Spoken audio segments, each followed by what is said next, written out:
Quero convidar a todos a abrir a sua Bíblia, primeiramente onde está o tema central do congresso, em Josué capítulo 3, versículo de número 5. Desde já eu peço a oração da igreja. Os irmãos orem, intercedam por nós, pois somos conscientes das nossas limitações e entendemos que somos dependentes de Deus, não apenas hoje, mas sempre. E o nosso propósito nessa noite é diminuir cada vez mais e que o Senhor apareça, amém? Ele é digno, dele é o reino, dele é o poder, dele é a glória. Josué capítulo 3, versículo 5, eu vou pedir outro favor à igreja, que os irmãos me ajudem estando com sua Bíblia aberta, e à medida que formos lendo e citando aqui os versículos, sem precisar de pedir que os irmãos acompanhem, os irmãos vão estar aí acompanhando, para me ajudar e a gente participar da leitura da palavra de Deus e entender junto o que Deus quer falar conosco. Josué capítulo 3, versículo 5. Apesar de nervoso, eu estou feliz nessa noite, amém? Porque eu sinto que Jesus está aqui em nosso meio. Se percebe quando o ambiente é regado de orações, de jejum, e a presença dele está aqui em nosso meio. Eu tenho certeza que hoje é uma noite de maravilhas da parte de Deus. Josué capítulo 3, versículo 5, quem encontrou, diga amém. Amém. Diz assim a palavra de Deus: disse Josué também ao povo, repita após mim, santificai-vos. Pode ser mais forte, santificai-vos. Porque amanhã fará o Senhor maravilhas no meio de vós. Eu vou contar até 3 e o grande coral vai dizer o tema central, amém? Santificai-vos, bem, o mais forte que você puder. 1, 2, 3. Amém.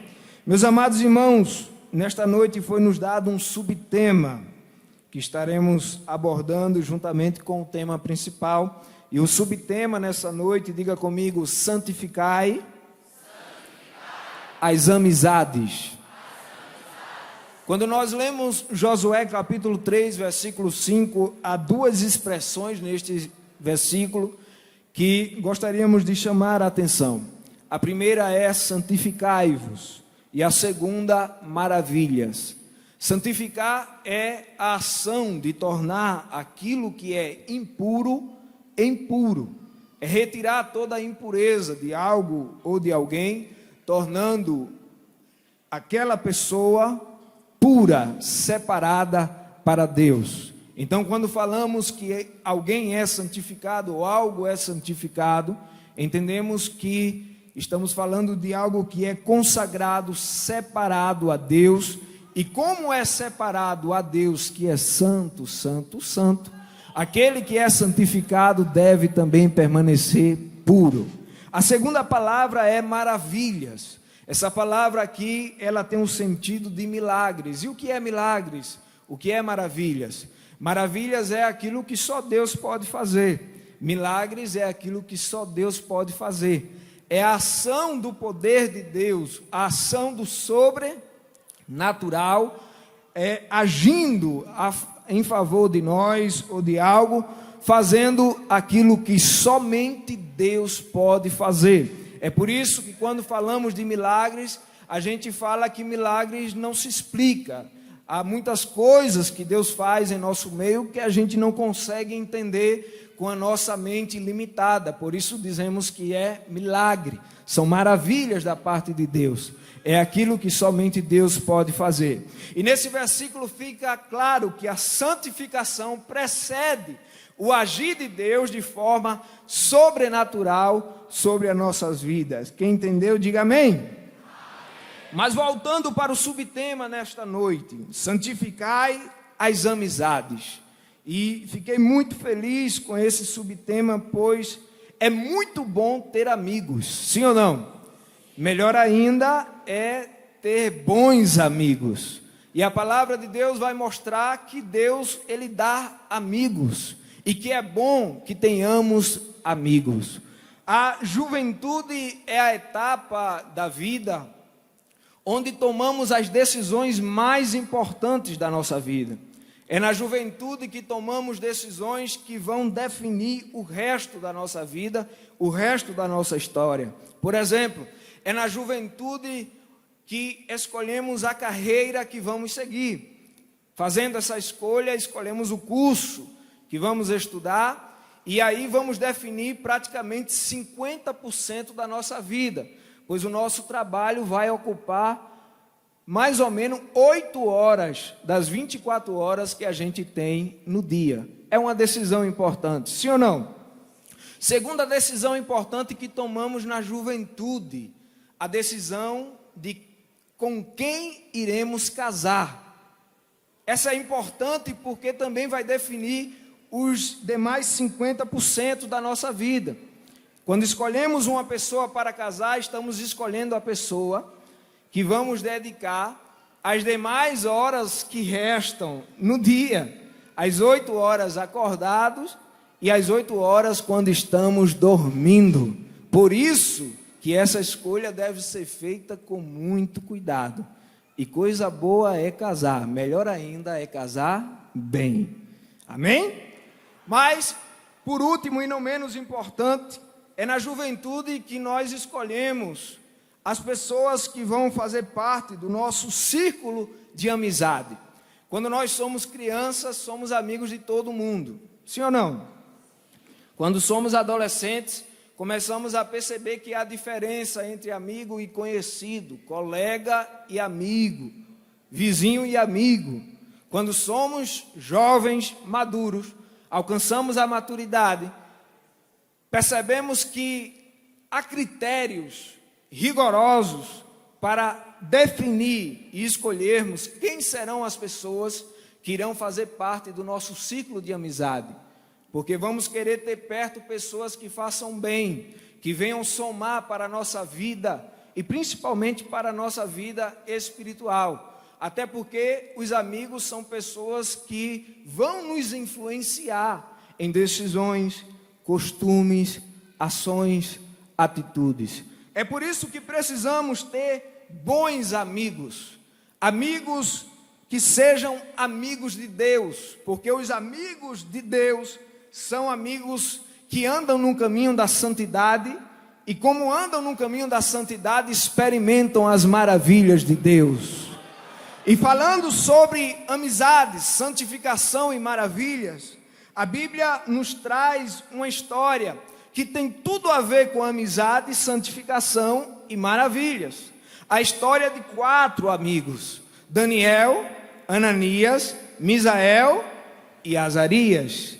A história destes jovens e desta amizade começa a ser contada no relato bíblico, quando a Bíblia relata o momento em que Nabucodonosor invade Jerusalém no ano 606 a.C.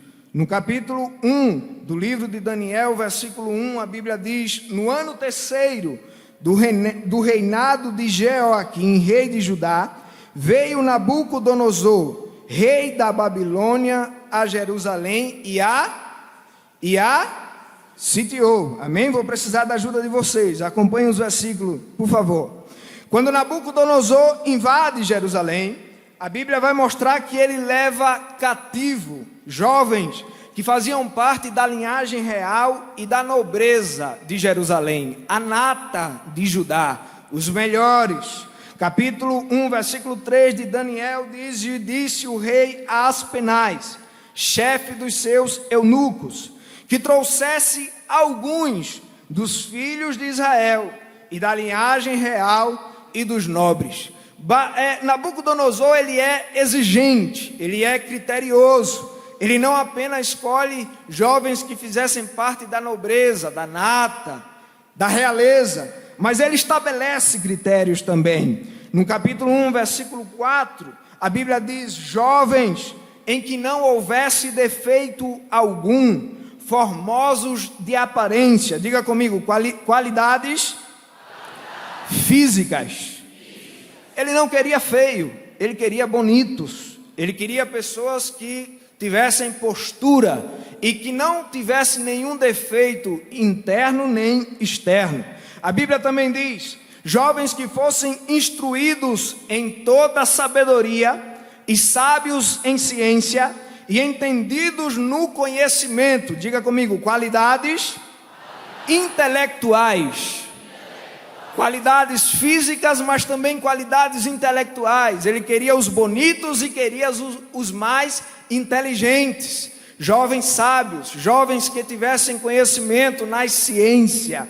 E por último, no versículo 4 diz: e que tivessem habilidade para viver no palácio do rei, a fim de que fosse ensinado nas letras e na língua dos caldeus. Diga comigo, qualidades morais.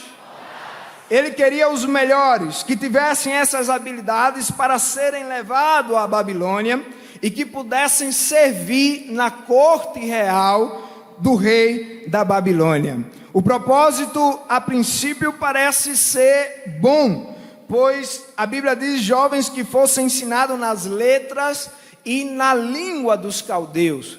Eles deveriam ir para a Babilônia e, chegando lá, aprenderiam o idioma dos caldeus. Os caldeus eram um povo que habitava no sul da Babilônia, um povo poderoso, um povo inteligente, que valorizava o intelectual. Eles foram precursores da astronomia.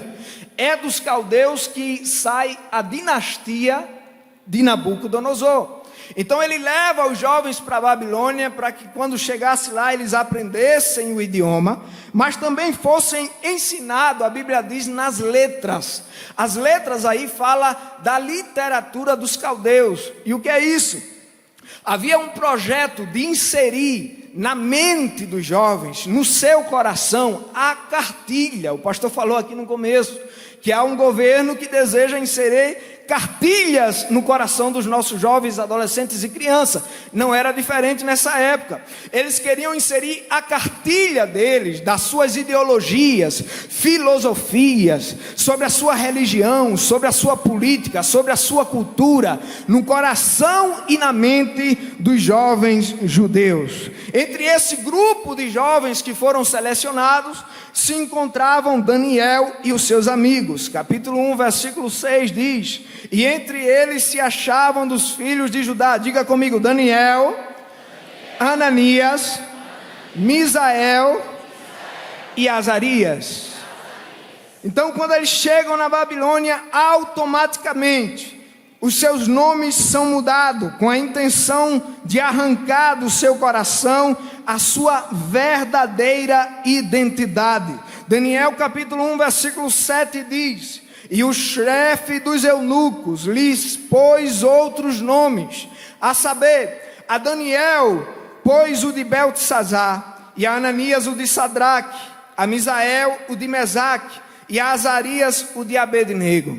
Os judeus, quando iam colocar nomes, não colocavam apenas por colocar um nome. Eles pensavam no nome, e o nome era escolhido e sempre tinha relação com o Deus a quem eles serviam. O nome sempre trazia algum atributo, alguma qualidade do Deus a quem eles serviam. Muitas vezes o nome relembrava alguma experiência da família com Deus a quem eles serviam. É por isso que Daniel significa Deus é o meu juiz. Eles mudam o nome de Daniel para Beltesazar, que significa protegido por Bel, uma divindade da Babilônia. Ananias significa Jeová é gracioso. Eles colocam o nome de Sadraque, enviado de Acu, que era a deusa lua da Babilônia. Misael significa quem é como Deus. Eles colocam o nome de Mesaque, quem é como Acu. Azarias significa Deus é o meu ajudador. Eles colocam o nome de Abednego, que significa servo de Nebo, outra divindade da Babilônia. A intenção era mudar a identidade, mudando o nome daquele jovem. Porque todas as vezes que alguém dissesse Daniel, estaria dizendo Deus é o meu juiz. Então estaria lembrando a ele que ele serve ao Deus de Jerusalém, que ele faz parte de Jerusalém, que ele serve ao Deus de aliança, ao Deus de pacto, Deus de Abraão, de Isaac e de Jacó. E isso incomodava os babilônicos. Então vamos mudar os nomes, vamos mudar a identidade e vamos transformar eles em caldeus também. Eles nasceram lá lá, mas a partir de agora eles estão aqui, e a gente vai trabalhar pesado para arrancar do coração dele tudo que tem a ver com o seu Deus, com a sua religião, com a sua família e com a sua pátria. Mas eles mudaram o nome, mas não conseguiram mudar o caráter daqueles jovens. A mudança de nome também era interpretada no Antigo Oriente como uma afirmação de domínio. Quando eles mudam o nome dos jovens, eles estavam dizendo: a partir de agora você não é mais propriedade de Judá, você não é mais propriedade de Adonai, de Elohim, de El Shaddai. A partir de agora você pertence à Babilônia, a partir de agora você é propriedade do rei Nabucodonosor. Mas, meus irmãos, quem é propriedade de Deus não tem cão do inferno que consiga arrancar das mãos deste Deus Todo-Poderoso. Essa mudança de nome já aconteceu várias vezes na Bíblia. Faraó mudou o nome de José por Zafená Paneas, eu esqueci.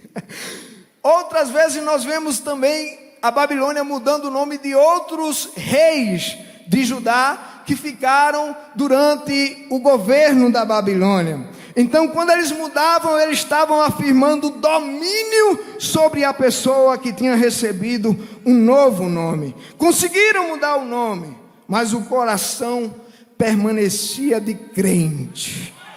Quando alguém dizia Beltesazar, Daniel até obedecia, porque crente é obediente. Mas no seu íntimo ele sabia: Deus é o meu juiz, eu sou Daniel. Daniel capítulo 1, versículo 8. A Bíblia diz que esses jovens são recebidos de forma VIP, exclusiva. Havia todo um tratamento especial para esses jovens. O próprio Nabucodonosor escolheu o cardápio que eles iam comer. Daniel capítulo 1, versículo 5. Nabucodonosor estabeleceu a comida que seria dada a esses jovens. Eles iriam comer do melhor que havia na Babilônia. Eles iriam comer a mesma comida que era colocada na mesa do rei Nabucodonosor. É bom, não é? Claro que é bom. Era o melhor que havia dentro do reino. O rei também estabeleceu um período de 3 anos, onde eles iriam cursar de forma intensiva a faculdade da Babilônia, e após 3 anos eles iriam servir no palácio do rei. Mas quando é apresentado essas vantagens para aqueles jovens que ali estavam, Daniel não conseguiu se deixar contaminar. Capítulo 1, versículo 8 de Daniel diz o seguinte, vamos ler todos juntos? Daniel capítulo 1, versículo 8, 1, 2, 3. E Daniel assentou no seu coração não se contaminar com a porção do manjar do rei, nem com o vinho que ele bebia.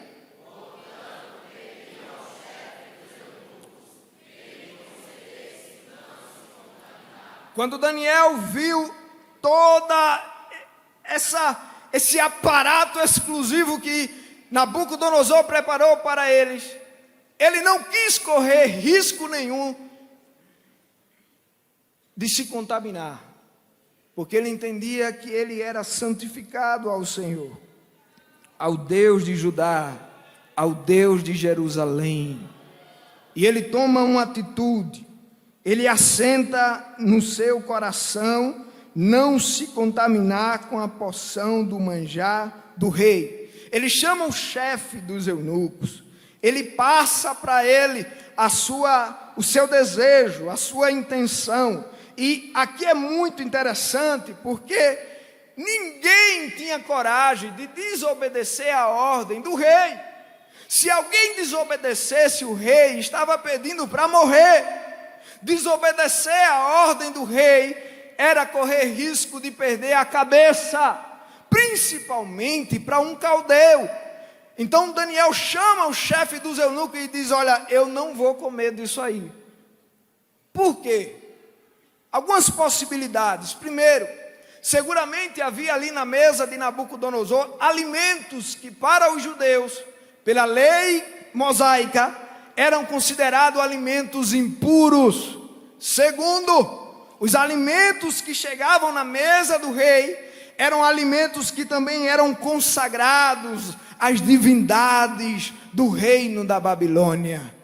E Daniel escolhe, mesmo estando em um contexto adverso, ele escolhe se manter puro. E ele diz: eu não vou comer. Mas é o melhor que tem aqui? Não é o melhor para mim.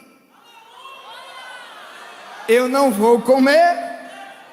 Não faz parte da minha fé e do meu compromisso com Deus. Quando ele faz isso, inicia um diálogo com o chefe dos eunucos. E o chefe dos eunucos começa a conversar com ele e diz: olha, não dá, porque vocês são responsabilidade minha. O próprio rei estabeleceu o cardápio, foi ele que escolheu, e não há ninguém acima do rei aqui em Babilônia. Se ele manda, está mandado, a gente tem que obedecer. E outra coisa, quando o rei olhar para vocês e perceber que vocês estão mais fracos que os outros jovens, que vocês estão aí, quem sabe, mais magrinhos, mais tristes, com uma aparência de quem está passando fome, a cabeça que vai rolar vai ser a minha, e eu não quero correr esse risco. Mas, meus amados irmãos, aqui tem um mistério que acontece na vida de todo crente. Há atitudes que são tomadas na terra que mexe com o céu. Quando eu coloco no meu coração a atitude de não me contaminar, o Deus que é santo, santo, santo, ele olha para a terra lá do seu trono, olha para mim, olha para você e diz: eu me agrado dele, eu me agrado dela, ele quer permanecer fiel, eu tenho que fazer alguma coisa por ele, eu tenho que fazer alguma coisa por ela. Aqueles jovens estavam bem instruídos na palavra de Deus, e não era uma simples ordem que ia mudar os seus costumes e a sua fé. Deus havia já desde o tempo de Moisés instruídos aos pais que ensinassem os seus filhos a ter um compromisso com Deus através da palavra de Deus. Em Deuteronômio capítulo 6, versículo 6 ao 7, Deus dá essa ordem aos pais dizendo: e essas palavras que hoje te ordeno estarão no teu coração, e as intimarás, inculcarás, irá inserir a teus filhos, e delas falarás quando assentado em tua casa, aí andando pelo caminho, e deitando-te e levantando-te. A ordem de Deus foi clara. Deus chama a atenção dos pais e diz: olha, vocês vão pegar a minha palavra e vão ensinar para os seus filhos. Aonde, Senhor? Em todos os lugares, em casa, na rua, no trabalho, no campo, aonde vocês estiverem, vão estar inserindo a palavra. Quando? Em todo tempo, acordando, insere a palavra, vai dormir, insere a palavra, vai almoçar, insere a palavra. O menino vai crescer com a palavra no seu coração. Aí a palavra de Deus diz lá no Salmo 119, verso 9: como purificará o jovem o seu caminho? Como é que o jovem vai se permanecer puro? Como é que o jovem vai ter uma forma de vida onde ele não vai se contaminar com os manjares da Babilônia? Aí o salmista dá a resposta que Deus já tinha ensinado lá para Moisés: observando conforme a tua palavra. É ele dizendo: quer viver de forma que agrade a Deus? Coloque os mandamentos de Deus como base em sua vida. Tudo que você vai fazer pautado na palavra. Tudo que você vai falar pautado na palavra. Você compra pautado na palavra. Você vende pautado na palavra. Você namora como a palavra ensina a namorar. Você casa como a palavra ensina a casar. Você estuda como a palavra te ensina. Quando você tem a palavra como base no seu coração, o coração aí fala do âmago da vida, o centro da vida, aonde estão as nossas intenções, pensamentos pensamento, as nossas ações, é o núcleo que há dentro de cada um de nós. Se colocarmos a palavra no centro da nossa vida, a nossa vida vai ser uma vida que agrada a Deus. Mas o salmista diz: observando conforme a tua palavra. Só observa quem lê a palavra, só lê a palavra quem ama, só ama quem tem compromisso. Jovem que tem compromisso ama porque ama ler, porque lê, observa e vive de forma que Deus olha do céu e diz: eu me agrado dele, eu me agrado dela. Quem ama a palavra levanta a mão, dá um glória para Deus.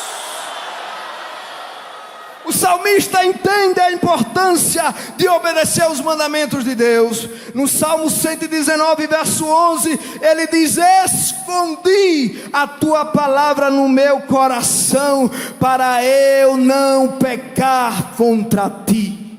E o esconder aí é guardar. E a gente só guarda aquilo que tem valor. Para ele esconder, para ele guardar, ele primeiro valorizou a palavra. Ele entendeu que sem a palavra de Deus não dá. Viver uma vida longe da palavra de Deus não dá. Então ele pega o que há de mais valioso, a palavra de Deus. E ele diz: eu vou guardar no meu coração. A partir de hoje os meus pensamentos vão fluir pela palavra, as minhas ações vão estar baseadas na palavra. É por isso que o jovem que tem a palavra no seu coração, ele vai para a faculdade, aí muitas vezes chega aquele professor ateu que não entende nada de Deus, vem cheio de ideologia do inferno para tentar mudar a tua cabeça, fazer uma lavagem cerebral. Ele pode até perder tempo falando, mas a palavra que está dentro do coração é igual o antivírus. O diabo manda o vírus, o antivírus bloqueia e não entra a impureza. Guardei a palavra no meu coração. Muda o nome deles, escolhe o manjar para eles comer, mas o coração com a palavra olhou e disse: não, eu não abro mão dos meus princípios. No Salmo 119, verso 105, o salmista diz: a tua palavra é lâmpada que ilumina os meus passos e luz que clareia o meu caminho. Porque o diabo não quer que você tenha a palavra de Deus, porque a palavra de Deus ilumina, e o diabo trabalha com as trevas, e aonde chega a luz não tem espaço para trevas. É por isso que você tem que comer a palavra de manhã, de tarde, de noite, segunda, terça, quarta, quinta, sexta, sábado, domingo. À medida que ela vai agindo, porque ela é viva e eficaz, ela vai iluminando, ela vai clareando. Aí as trevas batem em retirada, não há espaço para trevas aonde reina a palavra de Deus. E eu dou graças a Deus, porque fazemos parte de uma igreja que valoriza a palavra. Temos um pastor que valoriza a palavra de Deus, e nós somos privilegiados por isso. O cumprimento da palavra é o segredo da nossa prosperidade. Não há outro caminho. Quando Deus fala através do seu servo em Josué capítulo 1, versículo 8, ele diz assim: não se aparte da tua boca. Diga comigo: palavra na boca. Vai abrir a boca, tem que ter palavra. Não se aparte da tua boca o livro desta lei. É por isso que quem tem a palavra não abre a boca para falar tudo. Quem tem a palavra não anda em fofoca, disse-me disse, mentira, maledicência, falando do irmão, falando do dirigente, falando do pastor, falando da igreja. Não. Quem tem a palavra, quando abre a palavra, quando abre a boca, o que sai da boca dele é salmos, é oração, é Bíblia. Aí ele diz: antes medita nele dia e noite. Diga comigo: palavra na mente, palavra na boca, palavra na mente. Quando a palavra reina na mente, você está lá na frente da televisão, começa a passar uma coisa que não serve automaticamente. Epa, não serve. Troca. Começa a ouvir uma música automaticamente. O Espírito Santo não serve. Tira. Passa para lá. Está dentro do grupo de WhatsApp, aí percebe que o grupo está meio contaminado com alguém da Babilônia, e você diz: eu vou sair desse negócio, porque a minha mente é pura, a minha mente é santa, a minha mente tem a palavra de Deus. Aí ele diz: medita nele quando de dia e de noite, constantemente, para que tenhas cuidado de fazer palavra na boca, palavra na mente, palavra nas ações, conforme tudo quanto nele está escrito, porque então farás, olha a consequência, prosperar o teu caminho, e então prudentemente te conduzirás. Eu creio que nessa noite temos aqui uma geração que ama a palavra de Deus, que tem um compromisso com a palavra de Deus. Então vai um recado para o inferno: pode sair da frente, que essa mocidade vai prosperar e vai se conduzir prudentemente.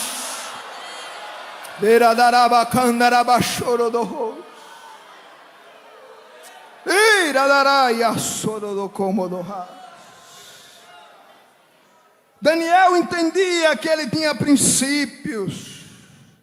Quem se desvia da palavra, se desvia do Deus da palavra. Não dá para aceitar esse evangelho que estão pregando aí fora nas redes sociais, onde você vive de forma que a sua vida não está em coerência com a palavra de Deus. Jesus disse: aqueles que me amam vão guardar e vão obedecer a minha palavra. Então eu e o Pai viremos e habitaremos nele. Quem se desvia da palavra se desvia do Deus da palavra. É impossível ter esse Deus e não andar de mãos dadas com a sua palavra. Aí eu volto aqui ao que eu falei no começo: há decisões na terra que mexem com o céu. Eles estavam instruídos, a palavra estava no coração, estavam longe de casa, longe de pai e mãe, longe do sacerdote, longe do templo, longe de todo mundo. Mas quando Daniel olhava para cima, ele disse: ele está aqui também. Ele está em Judá, mas ele está aqui na Babilônia. Não vou me contaminar. Deus gostou. Diz para quem está do teu lado: Deus gostou. Aí Deus decidiu agir. Aí a Bíblia diz assim, Daniel capítulo 1, versículo 9.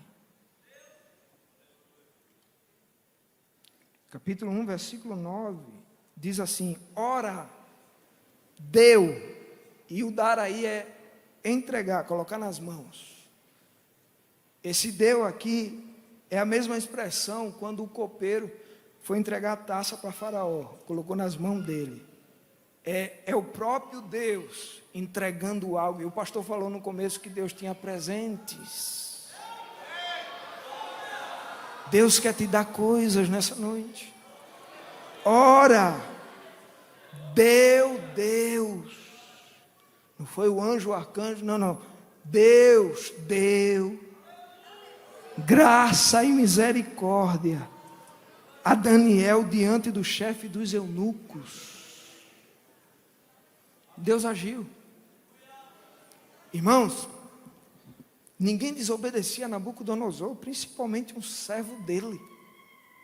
Mas por causa da fidelidade daqueles rapazes, Deus foi lá no coração do chefe dos eunucos e disse: aceita a ideia? Não, mas espera aí. O camarada passou a vida toda obedecendo a Nabucodonosor. Aí por causa da palavra de um crente, ele vai correr o risco de perder a cabeça e aceitar a ideia. Quando Deus quer, Deus faz. Aí Deus foi no coração dele e disse: graça e misericórdia. Toda vez que você olhar para Daniel e os meus servos, você vai sentir graça e misericórdia. A partir daquele momento, o chefe dos eunucos, quando olhou para ele, sentiu misericórdia e disse: o que é que tu quer? Fala aí a tua ideia. Faz o seguinte, porque crente é educado. Daniel não precisou brigar, não precisou de nada. Faz um teste. 10 dias só. Tu vai colocar legumes e água. A gente vai comer. Se em 10 dias a gente tiver com cara de quem está passando fome, tu muda. Aí o camarada olhou assim e disse: ok. Negócio de doido. Desobedecer a Nabucodonosor por causa de 4 meninos que ele nunca viu na vida dele. Deus, ele age nas trevas ao teu respeito. Esse dia chegou uma irmã na 7 de setembro, Josafá deve lembrar. A irmã foi agradecer. A irmã humilde, sem muita condição financeira, orou para ganhar um celular. Aí a filha dela foi e comprou um celular. Família humilde, não era um celular de última geração, era um celular simples. Mas para a irmã era o melhor celular do mundo. Com poucos dias, ela sai na rua, o ladrão viu, gostou, levou. Aí a irmã foi para o ciclo de oração agradecer. Ela disse que quando o ladrão levou, ela começou a chorar, falar com Deus e disse: Deus, eu não tenho dinheiro para comprar um celular desse. Minha filha comprou, parcelou, com todo esforço. Eu não aceito, não.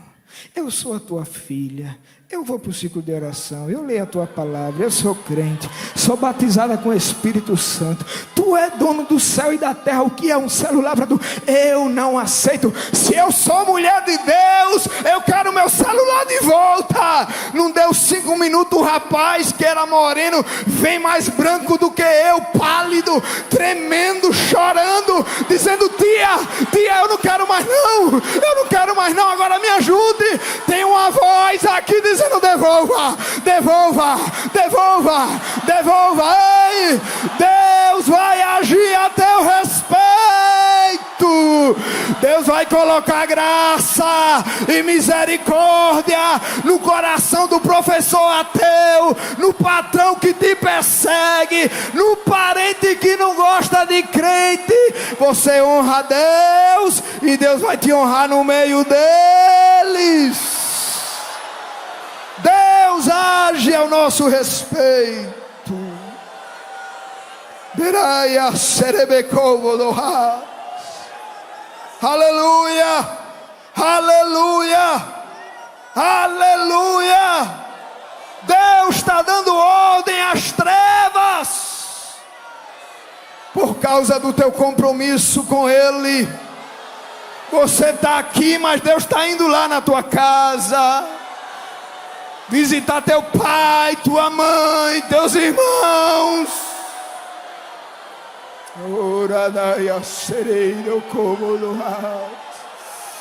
Vale a pena ser fiel. Vale a pena ser fiel. Diz para quem está do teu lado: vale a pena ser fiel, porque Deus age ao nosso respeito. Aleluia. 1 Samuel capítulo 2, versículo 30. A última parte. Deus diz assim: honrarei aqueles que me honram, mas aqueles que me desprezam serão tratados com desprezo. Mas eu honrarei aos que me honram. Só Deus sabe o preço que você paga para estar aqui nessa noite.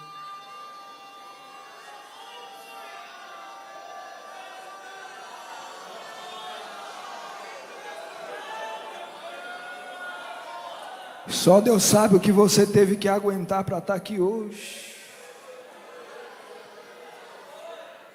Sem falar as lutas internas que te visitam todos os dias. Ataques na tua mente, desejos contrários, pensamentos contrários, que às vezes te tiram da presença de Deus, e quando você olha para o espelho, percebe que não merece esse amor, mas na tua limitação você se esforça. Você diz: sozinho eu não consigo, mas com Ele eu chego. Aí talvez você chegou aqui, quem sabe até se arrastando. O Espírito Santo te colocou nos braços e disse: vai sem força mesmo, vai sem vontade, vai sem sentir a presença, vai desse jeito mesmo. Mas tem uma coisa, quando você chegar lá, eu vou honrar a tua fidelidade, o teu compromisso, e as maravilhas começarão a acontecer, e já estão acontecendo em nosso meio. Isso que você está sentindo aí, essas lágrimas caindo, não é por causa do pregador não, é por causa do Espírito Santo, que está acalentando o teu coração, está te dizendo: honrarei a tua fidelidade, honrarei o teu compromisso, honrarei o teu desejo. Deus se agradou do teu desejo de servir a Ele, de se aproximar dEle. A fidelidade dos jovens fez com que a sua vontade se alinhasse com a vontade de Deus. A vontade deles se alinhou com a de Deus. Qual era o desejo deles? Não se contaminar. Qual era o desejo de Deus? Se revelar para a Babilônia. Qual era o desejo deles? Se manter puro. Qual era a vontade de Deus? Se manifestar no meio da Babilônia. Aí o desejo deles se alinhou com o desejo de Deus, deu certinho. Aí no capítulo 1, versículo 17, Deus percebe que tem que dar mais coisa. Deus deu graça e misericórdia. Aí Deus olha e diz: tenho que dar algo mais. Vou dar algo mais. Capítulo 1, versículo 17. Ora, a esses 4 jovens Deus deu o conhecimento, a inteligência em todas as letras e sabedoria. Deus fez um check-up e disse o que é que eles precisam no âmbito terreno: inteligência, sabedoria, conhecimento. A história vai mostrar que a cada 50, 60 e às vezes até 100 anos nasce alguém na humanidade como Einstein, Isaac Newton, Thomas Edison, um Steve Jobs da vida. Nesse dia Deus quis fazer 4 jovens virarem gênios dentro da Babilônia, mentes brilhantes. Deus foi no QI deles e disse: eu vou multiplicar. Toma conhecimento, toma inteligência, toma sabedoria. Vocês vão ser inteligentes e vão brilhar lá no meio da Babilônia. Mas no âmbito espiritual, Deus também tem presente para quem é fiel a Ele. Aí a Bíblia diz: mas a Daniel deu entendimento em toda a visão e sonhos. Deus disse: eu vou te dar o que tu precisa na terra, mas eu vou te dar também no âmbito espiritual. Eu creio que Deus está levantando uma geração que vai impactar essa nação, cheio de sabedoria da terra, mas também de sabedoria do céu. Tem gente aqui que Deus vai ensinar ciências, mas tem gente aqui que Deus vai entrar com ele na madrugada, vai abrir a mente dele e vai dizer: deixa eu te mostrar o futuro, deixa eu te mostrar o que eu vou fazer daqui a 5 anos em Pernambuco, deixa eu te mostrar o que eu vou fazer em Caruaru daqui a 10 anos. Te prepara para receber a visita de Deus e receber presentes espirituais. Oh, glória a Deus! E o rei chama, capítulo 1, versículo 19. E o rei falou com eles, e entre todos eles não não foram achados outros tais, como Daniel, Ananias, Misael e Azarias. Eles chegam na Babilônia para aprender em 3 anos, com os melhores. Depois de 3 anos, eles eram mais inteligentes que os professores deles. Nabucodonosor começou a fazer perguntas e disse: não tem ninguém no reino como esses 4 jovens. Eles estão num nível superior. Aí a Bíblia diz: por isso, diga comigo, permaneceram diante do rei. O grupo de jovens que foi maior, não foi só 4 jovens. Mas a Bíblia deixa claro que quem quis assumir um compromisso com Deus e rejeitar o que a Babilônia estava oferecendo, foram os 4. Daniel toma a iniciativa, mas depois a gente vê os seus amigos sendo influenciados por ele. Coisa boa é ser amigo de quem é amigo de Deus. É muito bom. Porque os amigos de Deus só vão te influenciar para as coisas de Deus. Todo mundo passa, mas eles permanecem diante do rei. E o permanecer aí é fincar raízes. É Deus pegar você e dizer: você vai ficar aqui. Meu nome vai ser glorificado através de você. E ninguém tem capacidade de te arrancar daqui.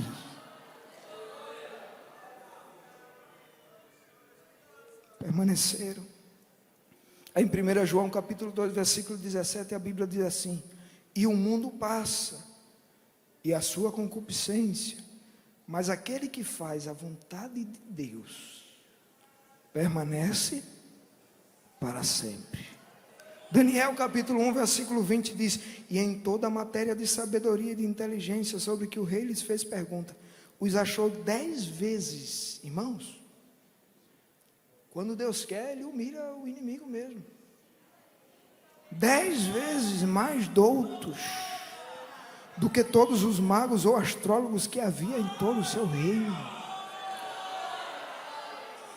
Quem pediu a Deus algo para receber nesse congresso? Quem pediu a Deus algo? Fica com a mão levantada. Aí, você que está do lado dessa pessoa, olha para ele e diz assim: Deus pode te dar 10 vezes mais.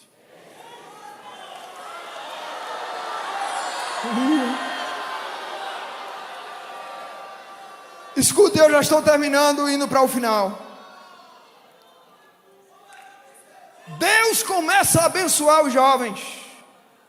Aí no capítulo 2, a Bíblia diz que Nabucodonosor teve um sonho, ficou perturbado. Acordou inquieto, marcou uma reunião, mandou chamar todos os magos, astrólogos, sábios, inteligentes. Chama todo mundo aí para resolver esse problema que eu estou inquieto. Quando eles chegam diante do rei: ó rei, vive para sempre, o que é que o senhor precisa?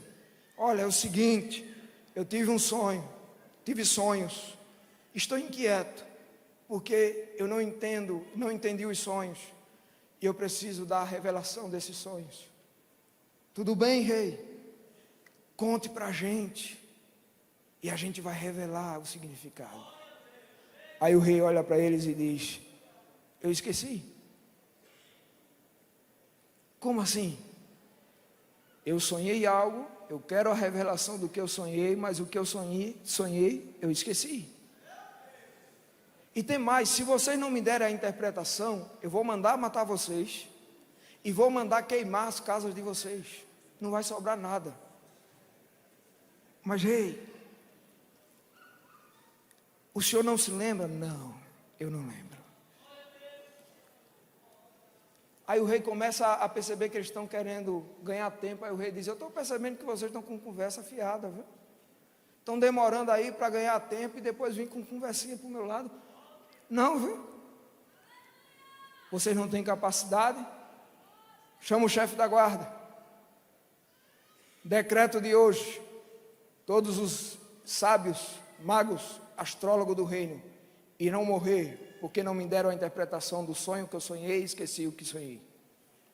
O decreto sai, O alvoroço começa a tomar conta do reino, a guarda começa a ir buscar os sábios, até que chega a notícia em quem? Daniel. Aí quando Daniel escuta, peraí, o que é que aconteceu? Contam para ele o detalhe, o rei sonhou um sonho, ele não lembra o que sonhou, mas ele quer a interpretação do sonho que ele sonhou e ele não se lembra. E disse que se não der a interpretação, ele mata todo mundo. Pede tempo ao rei. Amigos de Deus nos levam para o caminho da oração. E no caminho da oração a gente experimenta o sobrenatural e as maravilhas de Deus. Aí a Bíblia diz que Daniel vai procurar quem? Daniel vai procurar quem? Diga bem forte, os amigos. Capítulo 2, 17. Então Daniel foi para a sua casa e fez saber o caso a Ananias, Misael e Azarias, seus amigos, para que pedissem misericórdia ao Deus dos céus sobre este segredo, a fim de que Daniel e seus companheiros não perecessem com o resto dos sábios da Babilônia. Ele chama para os amigos e diz: vamos orar, vamos falar com Deus. A gente está longe do templo, mas o nosso Deus é onipresente, onisciente, onipotente. Vamos orar e falar com Deus. Os amigos começam a orar. Aí Deus lá do céu de novo diz: não tem jeito, esses meninos são demais, eu vou ter que agir de novo. Aí Deus pega o sonho que só Nabucodonosor sonhou e nem ele lembrava, vai lá no sono de Daniel e diz: sonha o que ele sonhou, e ele não se lembra. Aí quando Daniel acorda, ele diz: eu sonhei o sonho que Nabucodonosor sonhou e não se lembra. E tem mais, Deus me deu a interpretação. Vou correndo para o rei. Ele entra na presença do rei. Aí o rei pergunta: o senhor pode me dar a interpretação? Versículo 27. Respondeu Daniel na presença do rei e disse: o segredo que o rei requer, nem sábios, nem astrólogos, nem magos, nem adivinhos o podem descobrir para o rei, mas há um Deus nos céus, e eu tenho acesso a esse Deus, o qual revela os segredos. Ele, pois, fez saber ao rei Nabucodonosor o que há de ser no fim dos dias. O teu sonho e as visões da tua cama são esta. Minutos antes, os sábios estavam falando com Nabucodonosor, e sabe o que é que eles disseram para Nabucodonosor? No versículo de número 11 diz assim: a coisa que o rei requer é difícil, e ninguém há que possa declarar diante do rei, senão os deuses cuja morada não é com a carne. Eles não tinham acesso nem sequer aos deuses que eles serviam, porque os deuses dele não falam, não tem vida, não anda, não serve para nada. Mas Daniel tinha a chave do escritório de Deus. Levanta a tua mão para adorar Jesus. Levanta a tua mão para adorar Jesus. Quem dá glória, dá glória, meu filho, dá glória, dá glória, dá glória. Exalta a Deus, exalta a Deus. Te prepara para ter acesso às maravilhas de Deus, através da tua vida de santificação, através da tua vida de oração. Deus vai te revelar o que ninguém pode revelar na terra. Aleluia. Ninguém pode fazer isso, mas há um Deus nos céus. E eu quero terminar dizendo isso. A influência de Daniel sobre seus amigos foi tão eficaz, que teve um momento que Daniel não estava presente, mas por causa da influência de Daniel, eles manteram seu compromisso com Deus. Capítulo 3, Nabucodonosor, ele tinha um problema de ego muito grande. Ele gostava de uma massagenzinha no ego. Ele levanta uma estátua, manda convidar as autoridades máximas do reino, tesoureiros, governadores, presidentes, prefeitos, administradores, todo mundo, para o campo de Dura. Quando chega lá, arma uma orquestra, prepara um culto a ele, chama o mensageiro e diz: avisa para todo mundo que quando os instrumentos tocarem, todos devem se curvar, se prostrar e adorar a estátua de Nabucodonosor. Os instrumentos tocam, todos que ali estavam se prostram, menos os amigos de Daniel. Aí se incomoda. Os caldeus olham e dizem: epa, vou dizer ao rei. Eles estavam incomodados porque tinha jovens crentes que não eram de lá, assumindo posições que eram para eles assumir. Mas Jesus foi assim, irmão. Quando Deus quer, ninguém impede. Ninguém impede de Deus colocar um homem no governo desse estado, na administração de uma cidade, em Brasília, para defender o direito do povo cristão. Ninguém impede de Deus colocar um crente para dirigir uma empresa internacional. Ninguém impede. Se Deus quiser te levar para a lua, você vai. Eles vão ao rei e dizem: olha, rei, tem 3 crentes aí que tu levantou. Foi o Senhor que deu a posição para eles. Foi o Senhor que deu cargo para eles. Foi o Senhor que deu uma ajeitadinha neles. Agora tu mandou todo mundo adorar e eles não se prostraram. O ego inflado, Nabucodonosor olha e diz: não pode. Manda chamar eles. Os jovens se apresentam. É verdade que vocês não se prostraram. É verdade isso. Eu vou mandar tocar de novo, e se vocês não se prostrar, vocês irão ser jogados na fornalha de fogo. E aí foi o maior erro de Nabucodonosor, um dos maiores erros, né? Aí ele disse: e eu quero ver quem é o Deus que vos poderá livrar das minhas mãos.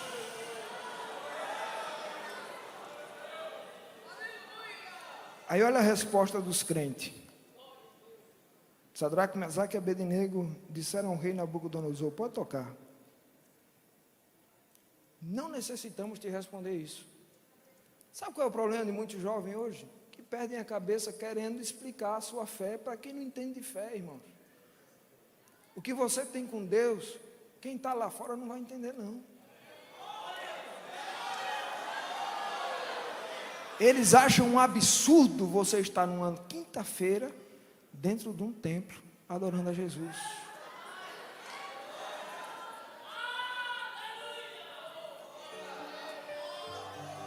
Não necessitamos te responder. Versículo 17. Eis que o nosso Deus, a quem nós servimos, é que pode nos livrar. Ele nos livrará do forno de fogo ardente da tua mão, ó rei. E se não, fica sabendo, ó rei, que não serviremos a teus deuses, nem adoraremos a estátua de ouro que levantaste. A pergunta de Nabucodonosor foi: eu quero ver quem é o Deus que vai livrar vocês. A resposta deles foi: o nosso Deus livra. Isso a gente sabe.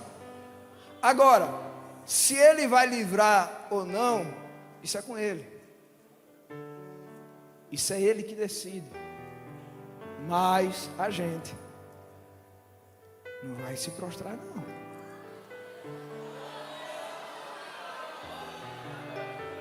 Você imagina Deus de novo do alto e sublime trono olhando tudo isso?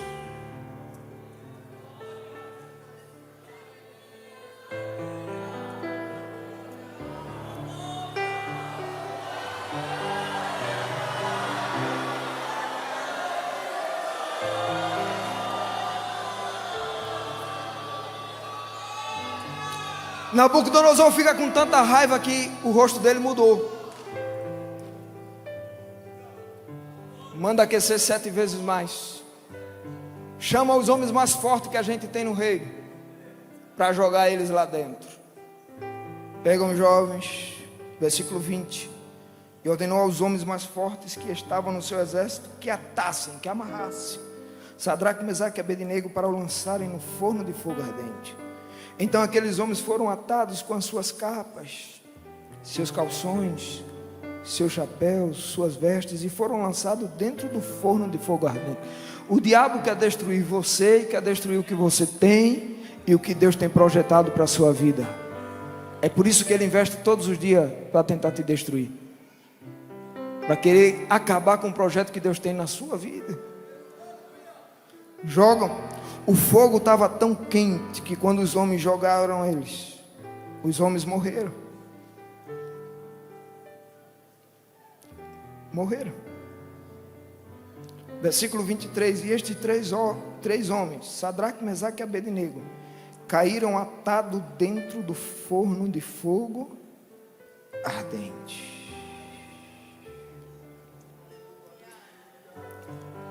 Eles eram crentes, mas eram de carne e osso.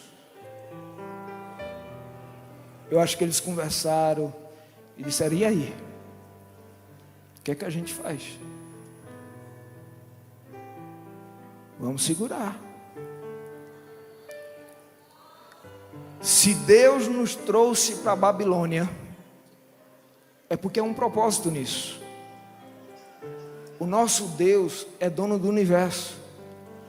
Nada sai do controle dele. Então se a gente está aqui hoje, é porque há um propósito nisso. E o que é que a gente faz? A gente faz a nossa parte. Diga comigo: permanece fiel. Aí eles entram na fornalha. E o que acontece na fornalha? Primeiro Deus deu, aí Deus deu de novo, Deus deu mais uma vez. Agora Deus olha do trono e diz: eu não vou dar nada, eu vou lá. Eu vou lá. O fogo está pegando aí. Nabucodonosor de repente olha, um movimento chama atenção. Vem cá, vem cá, vem cá. Quanto foi que a gente jogou lá dentro? Foram 3, meu Senhor. Olha aqui comigo, eu vejo um. Eu vejo o segundo. Eu vejo o terceiro. Mas eu vejo um quarto. Esse quarto é diferente.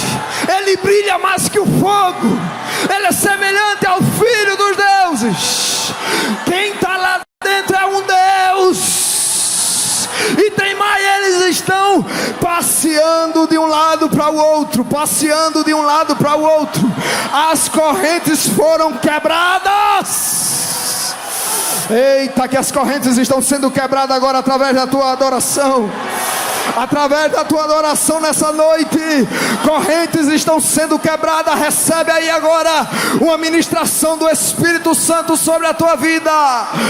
Eita, Deus está quebrando laços. Laço de pecado, laço de morte, pornografia, pensamentos impuros, desejos carnais. O diabo pensou que ia destruir a tua vida. O diabo pensou que ia te levar para o inferno. Mas nessa noite Deus está declarando: vai não, vai não, vai não, vai não, vai não. Eu vou ajudar ele, eu vou ajudar ele. Eu vou passar pelo fogo com ele. Eu vou dar graça, eu vou dar força, eu vou dar capacidade para ele vencer. Aleluia, aleluia. Não sabia Nabucodonosor que o Deus deles era um Deus que entendia de fogo. Deuteronômio 4:12 ele fala no fogo. Deuteronômio 4:24 ele é fogo. Deuteronômio 4:36 ele tem fogo.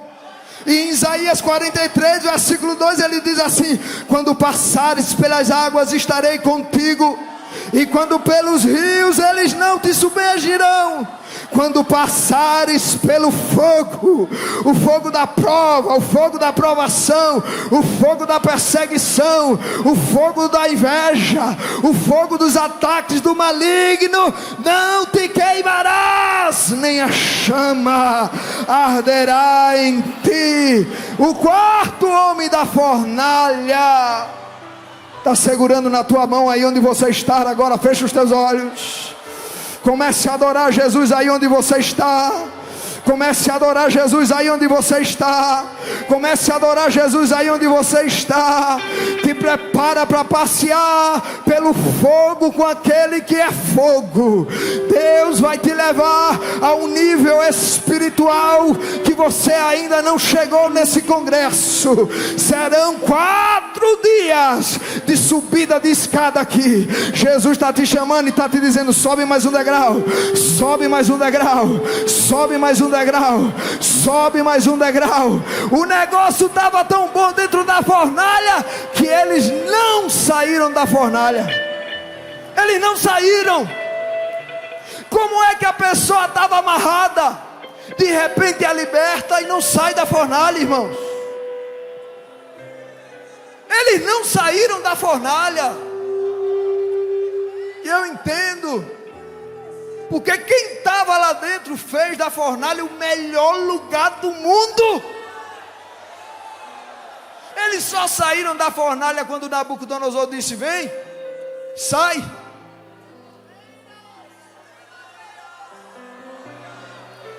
Quem honra a Deus tem a companhia constante de Deus.